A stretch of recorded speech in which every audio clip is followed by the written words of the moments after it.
अभी आप कैसे कह सकते हैं, अभी कानपुर में ही बामसेन नाम का संगठन है, आप जानते भी जी होंगे। जी जी, अरे बहुत बड़ा संगठन तो है, सर बहुत उसमें अभी उनका कार्यक्रम कानपुर में होना था, लेकिन जी वहाँ जी के एक ब्राह्मण मतलब संगठन है, मैं हूँ ब्राह्मण महासभा, जी जी। उसने पुलिस प्रशासन को ज्ञापन दिया कि ये जो बामसेन के लोग हैं, ये देवी देवताओं पर मतलब दुनिया भर का चीज़ उन्होंने बताया कि विरोध करते हैं, तो वो कार्यक्रम नहीं होने दिया गया। आर्टिकल 19 का उल्लंघन किया गया। इस पर आपको क्या मतलब, इस पर आप क्या देखिए, कहेंगे? आप आर्टिकल 19 की बात कर रहे हैं, मैं आपको बताऊं वर्तमान में आर्टिकल 15, आर्टिकल 16, आर्टिकल 17 और 19 तीनों की स्थिति बहुत डामाडोल है। सही है, सही लिखा है, मैं इस बात से पूरी तरह सहमत हूं।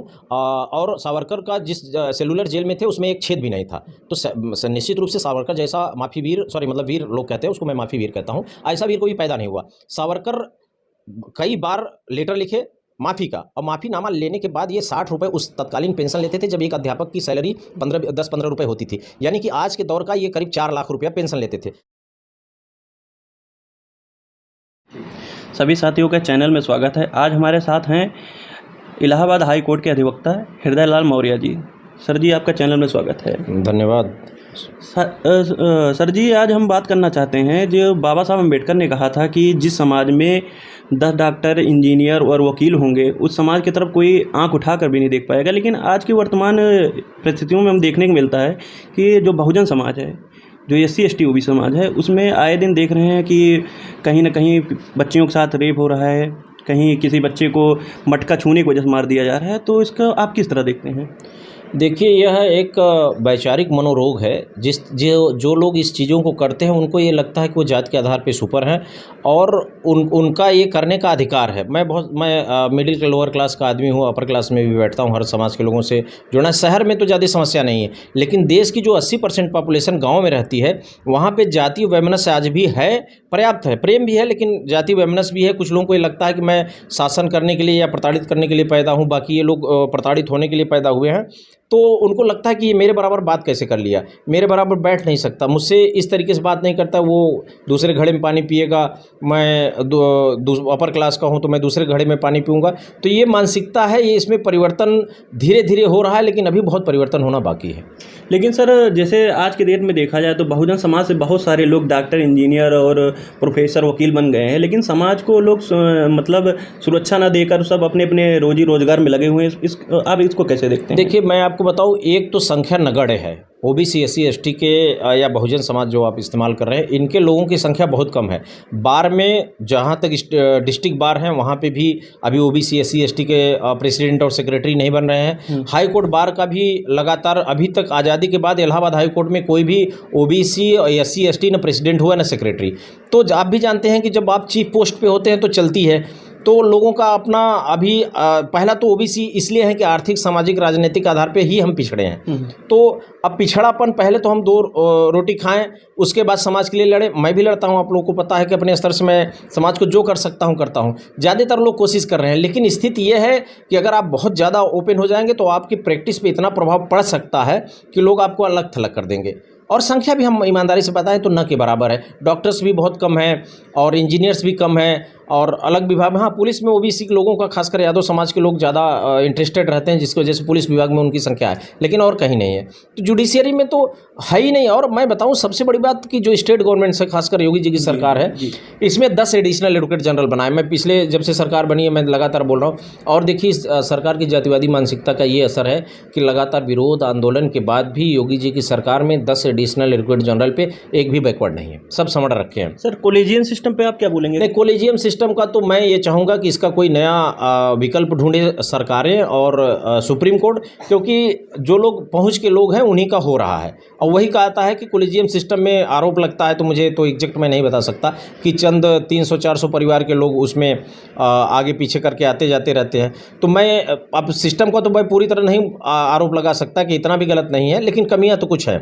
और मैं ये चाहता हूँ कि अगर सिस्टम इतना ही सही है तो OBC के, SC के जज आज़ादी के बाद एक सुप्रीम कोर्ट के CJ हुए, और ये वर्तमान में हमें लग रहा है सुप्रीम कोर्ट का कोई जज है ही नहीं SC कैटेगरी का, OBC के भी नहीं है। हमारे इलाहाबाद हाई कोर्ट में 100 से ज़्यादा जजेस हैं, जिसमें 1-2 OBC SC के हैं। तो आप बताइए जी, इस सिस्टम को हम क्या कहें? कहीं ना कहीं ये सिस्टम ठीक नहीं है। जब बहुसंख्यक समाज इससे संतुष्ट नहीं है तो कोई नया सिस्टम लाना चाहिए सरकार को, सुप्रीम कोर्ट को, जिससे कि सबको प्रतिनिधित्व का अवसर मिले। कुल मिला के यह कह दीजिए कि कॉलेजियम सिस्टम का मैं पूरी तरह समर्थक नहीं हूँ। सर, अभी भारत में संविधान लागू है, लेकिन हाल ही में एक बयान आया जो शंकराचार्य द्वारा कि भारत में नया संविधान लिखा जा रहा है, उस पर आपको क्या कहेंगे? भारत संविधान, देखिए, बाबा साहब बी आर अम्बेडकर जैसा 4 सब्जेक्ट से वो पीजी थे, बहुत सारे सब्जेक्ट से वो चार सब्जेक्ट से पीएचडी थे, बहुत सारे सब्जेक्ट से पीजी हैं। तो जो उनकी तरह एजुकेटेड व्यक्ति शायद 1-2 रहे हों देश में तत्कालीन और आज भी। तो बाबा साहब बी आर अम्बेडकर ने संविधान को इतना कमज़ोर नहीं लिखा है कि उसको वो इतने आसानी से बदल देंगे। लेकिन वो लोग कहते हैं संविधान कचरा संविधान है। नहीं, आप समझे नहीं, मैं पूरा यही कहने जाता। इनका जो एक संगठन काम करता है, वैचारिक मनुवादी विचारधारा का संगठन, ये पूरा प्रयास कर रहा है और पार्शियली आंशिक रूप से सफल हो गए। सिस्टम पे इन्होंने अपने लोगों को बैठा दिया है। चाहे आप मीडिया देख लीजिए, खरीदने वही मीडियम चलता है जो उस मानसिकता को लोग चाहते हैं। उसमें जुडिशरी में भी मैक्सिमम लोगों का, मेरा सीधा कहना है कि वो उसी विचारधारा के लोग हैं। और आप ब्यूरोक्रेसी का भी बात कर लीजिए तो ब्यूरोक्रेसी में भी स्थिति वही है। तो हमें लग रहा है कि चीज़ें वो लोग प्रयास जरूर करेंगे, सफल भी हो सकते हैं।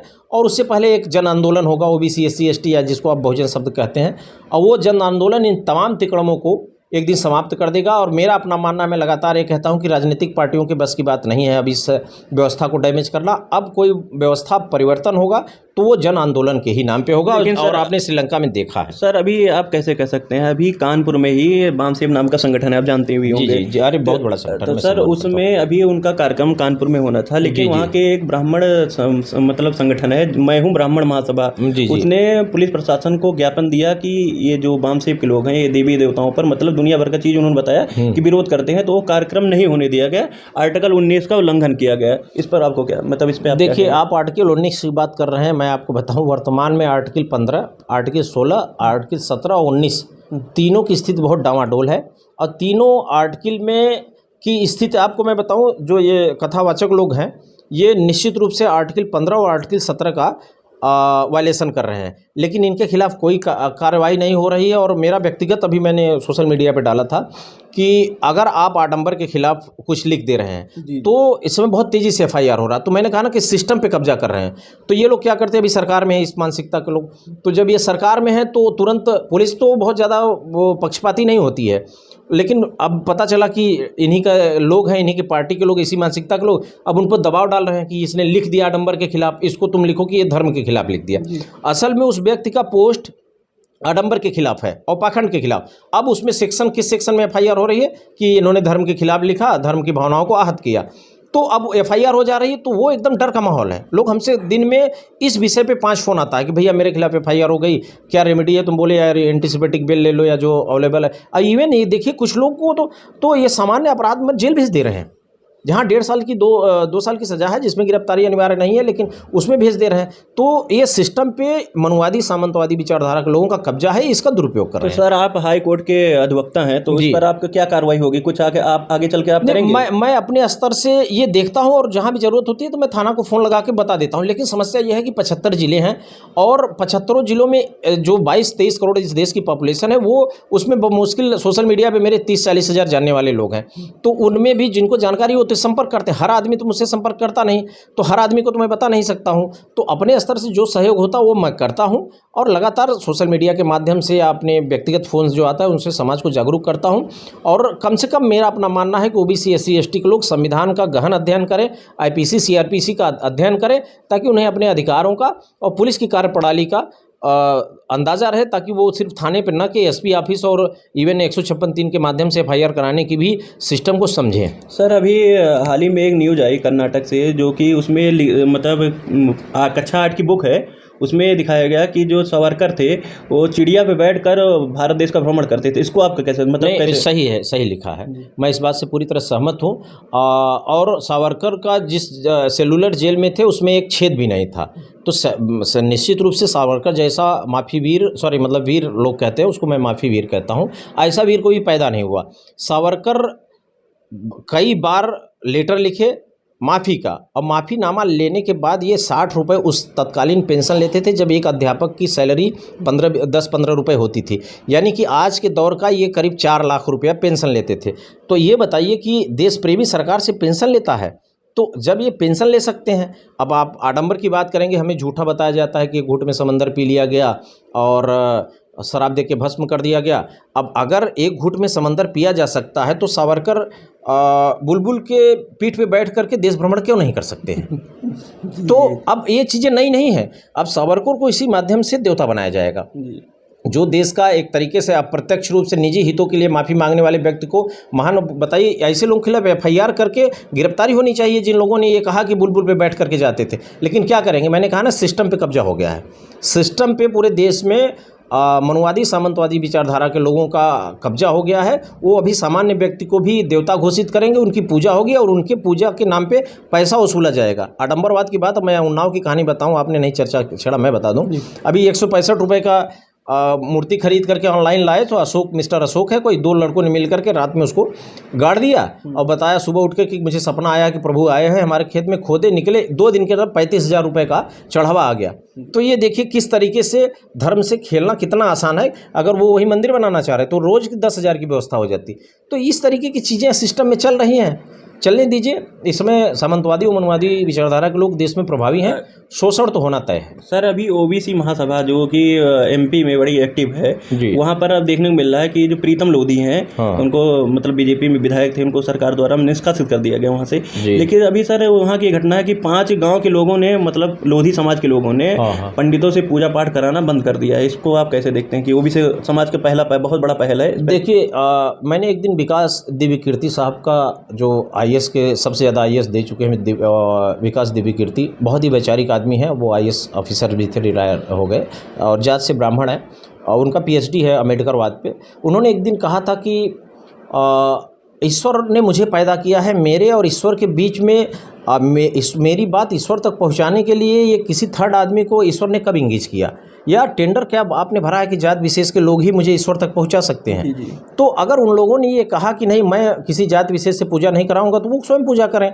वो किसी अन्य माध्यम से पूजा करना चाहती है, वो उनका संवैधानिक अधिकार है। संविधान इस देश के प्रत्येक नागरिक को अधिकार देता है, वो जिस व्यवस्था में रहना चाहे, जैसे पूजा पाठ करना चाहे करे, तो वो कर रहे हैं, उनकी बात है। और आप जिस OBC महासभा की बात कर रहे हैं, सौभाग्य से मैं उसका OBC महासभा विधि प्रकोष्ठ का प्रदेश अध्यक्ष हूँ, उत्तर प्रदेश का।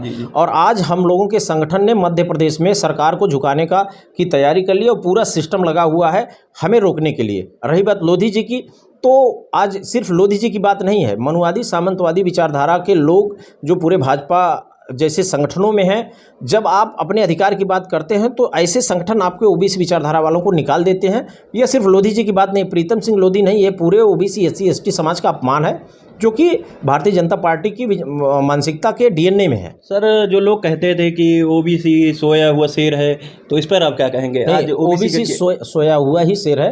वैसे तो मैं जातिवादी नहीं हूँ, लेकिन एक जात पे हर जातियों पे कहानी बनी है, उस पर अभी मुझे 15 दिन पहले पता चला। और पूर्वांचल में कोई कहते हैं, मेरे यहाँ नहीं कहा जाता है, कि सोयल कोयरी साग बराबर और जागल कोयरी आग बराबर। हम लोगों का जो मूल जाति है वो कोयरी है।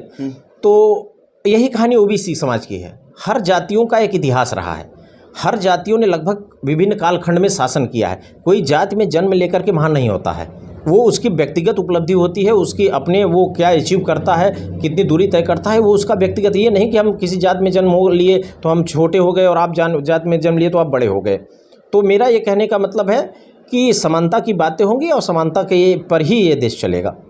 सर, अभी हाल ही में देखा जा रहा है कि जो NDTV था, जिसपे रवीश कुमार जी जो पत्रकारिता करते थे, उस चैनल का भी शेयर अडानी द्वारा खरीद लिया गया। तो इसको आप किस नज़र से देखते हैं? मतलब इसमें देखिए, मैं एक पार्टी से जुड़ा रहा हूँ, साफ बताऊँ, मैं समाजवादी पार्टी के अधिवक्ता सभा का प्रदेश सचिव रहा हूँ। अब मैं राजनीति छोड़ चुका हूँ, मैं राजनीति नहीं करता। लेकिन देखिए, समाजवाद का जो विपरीत है वो है पूंजीवाद। और समाजवाद होता है कि आप equal distribution of natural resources and equal distribution of money in every person, that is the socialism. कि लगभग जो भी अवेलेबल चीज़ें हैं वो हर आदमी तक पहुंचाई जाए, न कि व्यक्ति विशेष के हाथ में कब्जा हो जाए। और पूंजीवाद का क्या है कि पूंजी एक व्यक्ति के हाथ में हो जाता है, वो जिसको चाहेगा देगा, जिसको चाहेगा नहीं देगा, और वो एक तरीके से जेब पे पूरे देश पे कब्जा करना चाहता है। अडानी ग्रुप ऑफ इंडस्ट्रीज़ ने, जो मैंने कहा सिस्टम बिका हुआ है, एक ऐसा ही चैनल NDTV जो था, जिसमें रवीश कुमार जी लगातार सरकार के खिलाफ बोलते थे, अब उसको 800 समथिंग करोड़ में खरीदा गया है। तो रवीश कुमार को तो नहीं खरीद पाए। रवीश जी यूट्यूब चैनल बना लेंगे या किसी और चैनल से जुड़ के वो करेंगे। इसमें सच की आवाज़ को दबाने के लिए बीजेपी माइंड के लोग। और अडानी, आपको बताऊं, अडानी ने इस देश को पूरी तरह से ग्रैब कर लिया है। आपको अभी 10-15 साल बाद जो सिचुएशन क्रिएट होगी, जब आपको एहसास होगा कि ये क्या हो गया, तब तक वक्त निकल चुका होगा। अभी चंद 3 साल 4 साल पहले 208वां स्थान सा पेपर मेरे है स्क्रीनशॉट, 208वां स्थान अडानी ग्रुप ऑफ इंडस्ट्रीज़ का भारत में था। ऐसा क्या कर दिया आपने कि आप भारत के नंबर 1 अभी हुए साल भर पहले, और आप दुनिया के तीसरे सबसे पूंजीपति। तो पूरा सिस्टम, खासकर भारतीय जनता पार्टी जैसे मनुवादी सामंतवादी विचारधारा के लोग, पूरा सिस्टम उठा करके इन्होंने दे दिया। 1200 करोड़ इनको दे देते हैं लोन, उसके बाद 1,000 करोड़ माफ़ कर देते हैं। भाई गरीबों का क्यों नहीं माफ़ करते? कोई 50,000 के लिए सुसाइड कर ले रहा है, उसका नहीं माफ़ करेंगे, इनका 12,000 करोड़ माफ़। सर अभी हाल ही में देखा जा रहा है, जो मजलूमों, शोषितों और बैकवर्डों, एसटी, मतलब जिनकी आवाज़ जो सोशल मीडिया उठा रहा है, उनको भी सरकार द्वारा आरोप लगाकर कि ये देश के गतिविधियों में लीन है, वो बंद कर दिया जा रहा है सोशल मीडिया पर। अरे भाई आपको बताऊँ, हंसी आ गई। एक दिन मैंने लिख दिया था, वो कोई फलाने धाम के बाबा हैं, तो मेरा 2 दिन के लिए ब्लॉक हो गया, और मेरा यूट्यूब चैनल भी 1 दिन के लिए ब्लॉक किया। तो मैंने धमकी दे दी सीधा कि देखो, अगर मेरा यूट्यूब चैनल ब्लॉक करोगे तो भैया 5,000 मेरा खर्चा आएगा, मैं केस फाइल करूँगा, 5 लाख तुम दोगे। असल में हमारा तो ओपन कर दिया, शायद उन लोगों को दिख गया होगा कि वकील आदमी है, कहीं लपेट न ले, 10-20 हज़ार लाख का नुकसान हो जाए। लेकिन इस समय अगर आप आवाज़ उठा रहे हैं, बहुत सारे लोगों को फ़ोन आता है, सबके चैनल्स बंद कर दिए जा रहे हैं। और ये आर्टिकल 19 का ये आर्टिकल 19 की वायलेंस है, अभिव्यक्ति की, मतलब आपके अनुसार कोई चले तब तो ठीक, और आपकी विचारधारा के अनुसार न चले तो गलत। अटल जी ने एक बात कहा था कि शत्रु की भावना जो है ये बहुत खतरनाक होती है। अटल जी एक महान प्रधानमंत्री रहे, और उन्होंने कहा था दुश्मन की भावना, अगर विपक्ष को आप दुश्मन की नज़र से देखते हैं तो यह इस लोकतंत्र के लिए खतरनाक है। और भारतीय जनता पार्टी इसमें विपक्ष और विपक्षी विचारधारा के लोगों को और दुश्मन के रूप में देख रही है, उनके घर गिरा दिए जा रहे हैं, बहुत कुछ हो रहा है, आप साथ देख रहे हैं। सभी साथियों का धन्यवाद। चैनल को सब्सक्राइब करें और लाइक करें और वीडियो को शेयर करें। धन्यवाद। Thank you so much.